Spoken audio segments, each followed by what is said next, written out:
នេះត្រីដែលចិញ្ចឹមខុសវីដេអូសាមុនឥឡូវខ្ញុំចាប់វា2ដងដែរហូបយើងចាប់តិចហូបដើរអញ្ចឹងសុទ្ធតែពងទាំងអស់នេះគឺប្រភេទត្រីក្រាញ់ពងរីកធំនេះ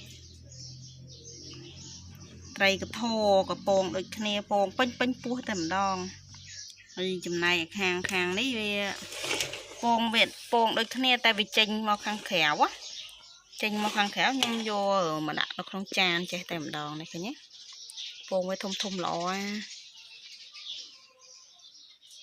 ដងដែរអត់នេះអញ្ចឹងយើងចិញ្ចឹមលេងតែបានហូបមែនណាឃើញទេខ្ញុំចាប់ពីព្រឹកមិញនឹងឯងតែអត់បានថតវីដេអូចុះចាប់ដោយសារម្នាក់ឯងអញ្ចឹងរវល់តលៀងអាងតង់នឹងផងទៅក៏អត់បានថតជាវីដេអូនៅពេលចាប់ភក់វាខ្មៅពេកអត់ខានដូរទឹកយូរស្វាក់សារនេះណាអញ្ចឹងនេះទោះបីជាត្រីយើងមិនសូវជាធំខ្លាំងដូចត្រីនៅលើទីផ្សារប៉ុន្តែគឺវាល្អនេះយើងចិញ្ចឹមលក្ខណៈធម្មជាតិច្រើនយើងមិនសូវឲ្យស៊ីចំណីច្រើនទេណាបងប្អូនទាំងអស់គ្នាដោយសារយើងហូបខ្លួនឯងអញ្ចឹងយើងដាក់តិចហើយយើងដាក់ចកអាសូឡាឲ្យវាស៊ីខ្លះណាអញ្ចឹងឃើញទេ